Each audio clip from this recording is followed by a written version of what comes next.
Oi, pessoal. Espero que esteja tudo bem com todos. Vamos então seguir nos nossos estudos de todas as segundas-feiras. Nosso estudo hoje é o 87. Nós estamos falando das instruções que Jesus deu aos seus emissários, né? Na parte 3, porque são muitas as instruções, então a gente acabou dividindo para facilitar. Esse estudo foi narrado por Mateus, capítulo 10, de 16 até 23. E como sempre, a base da interpretação é o livro pastorino que a gente está seguindo, Sabedoria do Evangelho.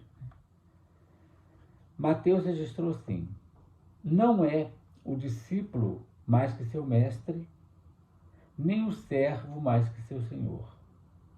Basta ao discípulo ser como seu mestre e ao servo como seu senhor. Se chamaram Beelzebu, o dono da casa, quanto mais o farão aos seus domésticos. Portanto, não tem mais, pois nada há de encoberto que não venha a descobrir-se, nem oculto que não venha a saber-se. O que vos digo às escuras, dizei-o na luz, e o que ouvis aos ouvidos, proclamai nos telhados. Não temais os que matam o corpo, mas não podem matar a alma. Temei antes o que pode fazer perder tanto a alma quanto o corpo no vale das lamentações. Não se vendem 2 passarinhos por 1 centavo? E nenhum deles cairá no chão sem consentimento do vosso Pai. Até os cabelos da vossa cabeça estão contados. Não temais, pois, valeis mais do que muitos passarinhos. Portanto, todo aquele que me aceitar diante dos homens, eu também o aceitarei diante do meu Pai que está nos céus. Mas aquele que me rejeitar diante dos homens, eu também o rejeitarei diante do Pai que está no céu. E Lucas registrou, esse trecho grande é de Mateus, Lucas registrou apenas um versículo, o versículo 40 do capítulo 6. Ele disse: o discípulo não é mais que seu mestre, mas todo aquele que é diplomado é como seu mestre. Só esse trechinho, né? Em relação ao assunto. Estudando então a lição, nessa terceira parte, Jesus nos fala do processo do encorajamento. Não temais. Quando a gente fala sobre coragem, a gente fala coragem no sentido de agir com o coração, né? E não ter medo, porque o medo, ele é uma grande defesa que, por exemplo, o corpo tem ou o espírito tem, mas também ele pode ser paralisante, né? Quando ele é muito grande. Então a gente precisa ter bastante coragem, a gente precisa ter muita fé para que essa fé raciocinada que a doutrina fala, para que possa vencer o medo, né? Um discípulo, então, não deve pretender tratamento superior ao que tem seu mestre. E nem o servo deve pretender ser melhor tratado que o seu senhor. A verdade é bastante clara. Felizes serão discípulos e servos se conseguirem tratamento igual, né, semelhante ao do seu mestre e ao do seu senhor. Aí Lucas, né, traz aquele trecho que é interessante. O discípulo que for diplomado, isto é, aparelhado, preparado, formado, esse é como seu mestre. Aí Jesus, orientando os discípulos, diz: chamaram o mestre de Beelzebul. Se chamaram assim o dono da casa, no caso Jesus, quanto mais o farão aos seus familiares, né, aos discípulos. A palavra Beelzebul, só para a gente esclarecer, significa Senhor do Fumeiro.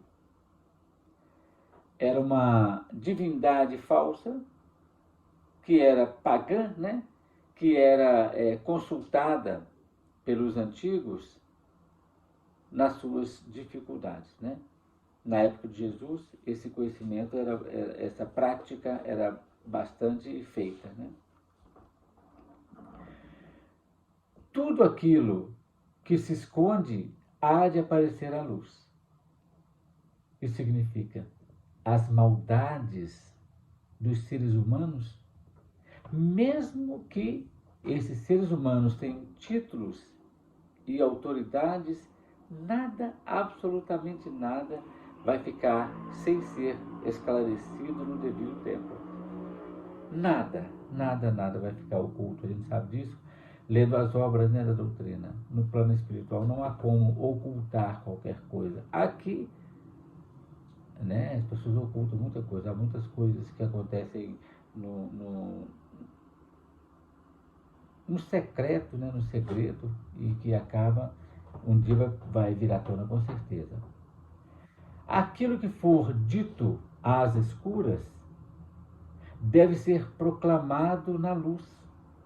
Isso significa, o que é dito de modo simbólico deve ser explicado com clareza e deve ser anunciado do alto dos telhados. Essa expressão é muito interessante, porque era algo bem conhecido do pessoal da época, era um hábito. O razão é aquela pessoa que era treinada, né, nos vocais para trabalhar em algumas cerimônias, para anunciar determinadas cerimônias do ponto de vista pedagógico, vamos dizer assim. Esse razão, então, todas as sextas-feiras, ele subia do alto do telhado e tocava uma trombeta para avisar os camponeses para que se recolhessem para respeitar o sábado. Então, quando Jesus fala, tudo aquilo que você escuta ao seu ouvido, publique sobre os telhados. Deixa a coisa clara. Né? Não temam os que só podem, os que só têm poder de matar o corpo, isso é, o soma, o corpo somático, mas não podem matar a alma, que é a psique. Né? Ou seja, matar a alma significa desviá-la do rumo certo. Porque a providência do Pai, que em todos e em tudo habita, está sempre atenta realmente a tudo. E nada nos acontecerá, ou nada acontecerá aos seus emissários, sem que ele saiba, ele está atento a tudo. Né? Resumindo, esse discurso tem uma lógica perfeita conforme tudo que Jesus fez. Né? Por exemplo, letra A, o processo pedagógico, lógico do discurso. O discípulo não é mais que o mestre. Não tem jeito. B, se perseguirem o mestre, logicamente perseguirão o discípulo. C, não obstante coragem, pregue a doutrina, mesmo se estiver com medo. Estão lendo certinho. Não obstante coragem, preguem a doutrina do Evangelho. Os inimigos só poderão prejudicar o corpo, mas nada acontece sem que o Pai tenha consentimento, nem a um passarinho.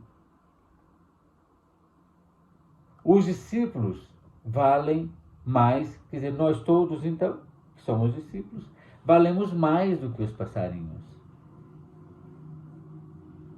Então a gente precisa, nesse momento, aceitar os ensinamentos do Mestre, vivenciá-los e pregá-los, né? Apesar das dificuldades e dos desafios.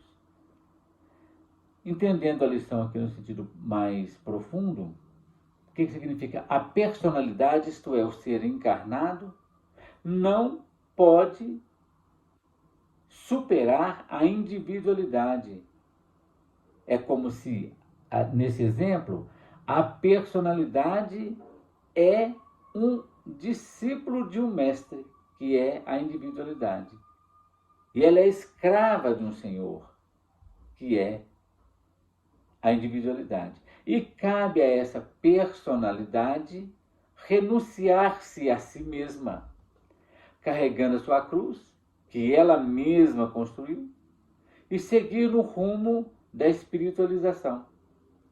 E só quem der preferência absoluta à individualidade poderá ser chamado, né, poderá dizer-se discípulo. Quem coloca a personalidade acima do seu mestre e senhor, isso é, o Espírito, o Cristo interno, certamente se encontra bastante atrasado na estrada da evolução. E dentro do processo encarnatório, nessa encarnação que a gente vive, ou nas encarnações que a gente vive, o espírito está oculto sob a matéria. E ele certamente virá a ser descoberto, manifestando radiantemente no próprio mundo, e os seres humanos irão aos poucos encontrando dentro de si mesmo essa revelação. Aquilo que está no oculto vai ser revelado.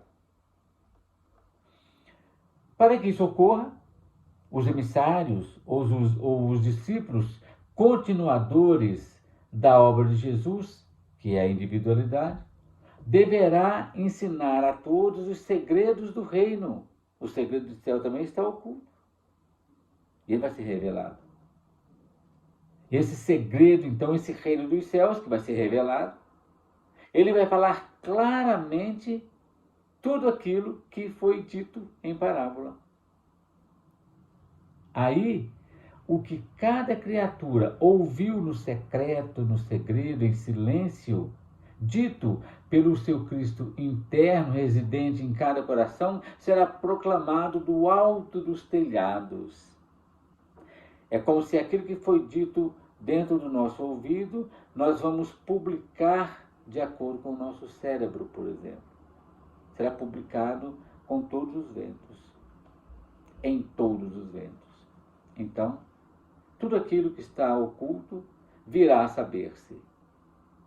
Significando então que a parte real da vida, o Cristo em cada um de nós, será conhecido de todos. É interessante o estudo, né, para a gente perceber que o caminho das coisas está tudo relacionado ao processo do autoconhecimento, do ser, da autodescoberta. É encontrar o reino dos céus e todas as outras coisas nos serão acrescentadas. É isso que eu preparei, gente, para esse estudo. E que Jesus nos abençoe sempre. Na semana que vem nós prosseguimos com mais um estudo.